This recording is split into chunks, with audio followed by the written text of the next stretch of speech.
Assalamu alaikum dear friends. Hope you people are doing well. In today's video we are going to start how to find grades in MS Excel. So dear friends, मैंने आपको last video में बताया था कि हम grades find करेंगे, तो चलिए चलते हैं। सबसे पहले अपनी शीट को ओपन करते हैं। उसके लिए मैंने आपको लास्ट टाइम भी 3 टिप्स बताई थी कि हम सबसे पहले राइट क्लिक करके न्यू के ऊपर जाते हैं और उसके बाद हमारे पास एक डायलॉग बॉक्स अपीयर होता है और उधर हम MS Excel के ऊपर क्लिक करते हैं तो हमारे पास MS Excel ओपन हो जाता है। सेकंड मेथड, हम सर्च बॉक्स के अंदर एक्सेल लिखते हैं तो मेरे पास मेरे कंप्यूटर के अंदर एक्सेल जो है वो अपीयर हो जाता है। और जो थर्ड स्टेप है वो शॉर्टकट की के थ्रू होता है। शॉर्टकट की के लिए हम क्या करते हैं, Ctrl+R प्रेस करते हैं तो मेरे पास रन का डायलॉग बॉक्स ओपन हो जाता है और उधर मैं एक्सेल लिखती हूँ तो मेरे पास मेरी शीट ओपन हो जाती है। तो कुछ इस तरह से हम MS Excel के ऑफिस को ओपन करते हैं अपने लैपटॉप के अंदर। तो चलिए चलते हैं अपने आज के टॉपिक के ऊपर। उसके अंदर मैंने पहले से वर्कशीट क्रिएट की हुई है जिसके अंदर मैंने कुछ नेम्स इंटर किए हुए हैं और फर्स्ट नेम है, लास्ट नेम है, test 1, test 2, paper 1, paper 2, total, average and grades हैं। और उसके अंदर हम 1 बाय 1 डिफरेंट तरीके से फाइंड आउट करेंगे कि हम कैसे करते हैं।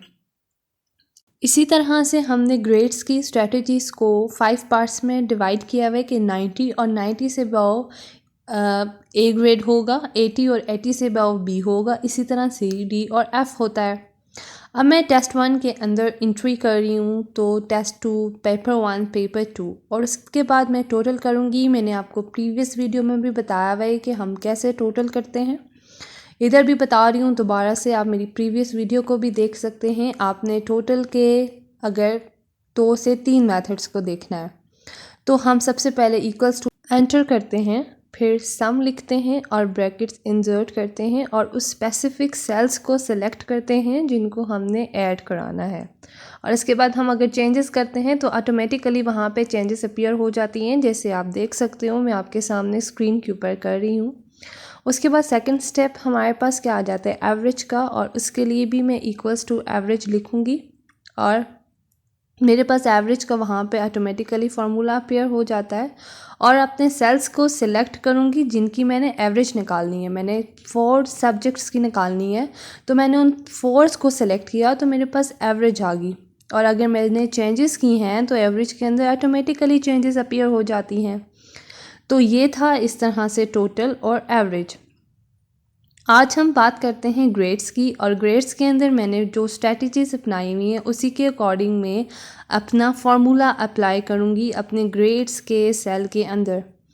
उसके लिए मैं उसी तरह से इक्वल्स टू इंसर्ट करूँगी और इक्वल्स टू के बाद इफ़ स्टेटमेंट लगेगी। इसी तरह से आप स्टेप बाय स्टेप जिस तरह से मैं अप्लाई करूँगी आपने उसी तरह से फार्मूलाज को अप्लाई करना है।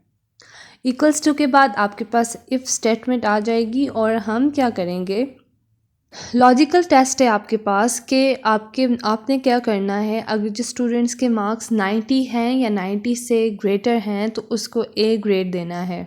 तो उसके बाद मैं क्या करूँगी, जो मेरे पास स्टूडेंट 1 है जिसकी एवरेज 100% है उस सेल को सिलेक्ट करूँगी ब्रैकेट इंसर्ट करने के बाद, और उसका जो एड्रेस है वो ऑटोमेटिकली मेरे ग्रेड्स के सेल के अंदर आ जाएगा H2। ग्रेटर्स आर इक्वल्स टू, यानी कि 90 है या 90 से ग्रेटर है तो मैं 90 अप्लाई करूँगी, कॉमा इंसर्ट करूँगी और उसके बाद मैंने क्या करना है, अपना ग्रेड लिखना है कि कौन सा भी है, ए ग्रेड है या बी है। मैंने उसको डबल कोटेशंस के अंदर ए ग्रेड लिखा, फिर कॉमा इंसर्ट किया और फिर मैं क्या करूँगी, फिर दोबारा से मैंने क्या करना है, अपनी स्टेटमेंट लगानी है, इफ़ स्टेटमेंट, और अपना क्या करना है, टेस्ट देखना है। अगर तो ये स्टेटमेंट फॉल्स है तो सेकंड क्या होगा, अगर वो स्टेटमेंट फॉल्स हुई तो फिर क्या होगा, ट्रू है तो आपके पास ए ग्रेड आ जाएगा, फॉल्स है तो दूसरी आपके पास ग्रेड बी आ जाएगा, सी आ जाएगा। उसी तरह से इफ़ स्टेटमेंट, देन आपने क्या करना है, ब्रैकेट इंसर्ट करनी है और उसके बाद क्या करना है, उसी सेल का एड्रेस लिखा, स्पेसिफिक सेल, यानी कि पहले ही स्टूडेंट को हम लेके चल रहे हैं। अगर उसके मार्क्स 80 हैं या 80 से ज़्यादा हैं तो बी ग्रेड कर दो। अगर बी नहीं है, अगर ये स्टेटमेंट भी फॉल्स है, फिर हम क्या करेंगे, फिर हमने ब्रैकेट स्टार्ट की और उसी सेल का एड्रेस इंटर किया, ग्रेटर देन या इक्वल्स टू 70 है। तो फिर क्या कर दो, आप उसको सी ग्रेड दे दो। तो अगर ये वाली सिचुएशन भी आपके पास फॉल्स है तो फिर हम क्या करेंगे, हमने फर्दर प्रोसीजर को अप्लाई करना है। अगर ट्रू है तो वो अप्लाई कर लेगा, और अगर फॉल्स हुई तो वो आगे चेकिंग रखेगा कि आगे कौन सी मेरे पास अप्लाई हुई है स्टेटमेंट। फिर मैंने इफ स्टेटमेंट लगाई और इसी तरह से सेल का एड्रेस लिखा, और आपने क्या करना है 60 और ग्रेड डी कर दिया।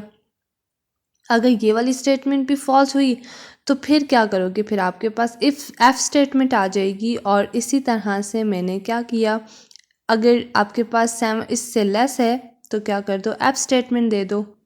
तो इस तरह से मैंने कुछ कंप्लीट फार्मूला लिखा कि आप देख सकते हैं आपने इसी तरह से स्टेप बाय स्टेप करना है। और 4 यानी कि क्लोजिंग ब्रैकेट्स लगानी है। मैंने 4 टाइम ब्रैकेट्स को ओपन किया था और 4 टाइम ब्रैकेट्स को क्लोज कर लिया। इंटर की को प्रेस किया तो मेरे पास क्या आ गया, ग्रेड ए आ गया, जो कि एवरेज 100% के ऊपर था। अब मैंने क्या किया, उसके अंदर चेंजेस की, तो आप देख सकते हैं ऑटोमेटिकली ग्रेड बी हो गया। आप इसी तरह से इसको क्या कर सकते हैं, ऑल एक दफ़ा फार्मूला अप्लाई कर लिया तो आप इसको ड्रैग कर सकते हैं और ड्रॉप कर सकते हैं पूरे फार्मूला को। तो आपके इंटर की करोगे तो आपके पास कंप्लीट ग्रेड आ जाएगा कि हम एक ही दफ़ा फार्मूलाज को अप्लाई करते हैं और उसको क्या करते हैं, ड्रैग कर लेते हैं। तो आपके पास आप पूरा कंप्लीट आपके स्टूडेंट्स का क्या आ जाता है, ग्रेड्स आ जाता है। आई होप आपको मेरी वीडियो अच्छी लगी होगी। अगर मेरी वीडियो अच्छी लगी है तो प्लीज़ सब्सक्राइब कर दें, लाइक कर दें और कमेंट कर दें। और आपको मेरी आने वाली वीडियोस अगर देखनी है MS एक्सेल के बारे में कुछ और डिटेल्स जाननी है तो मुझे कमेंट कर दें। So dear students and friends, अल्लाह हाफिज़।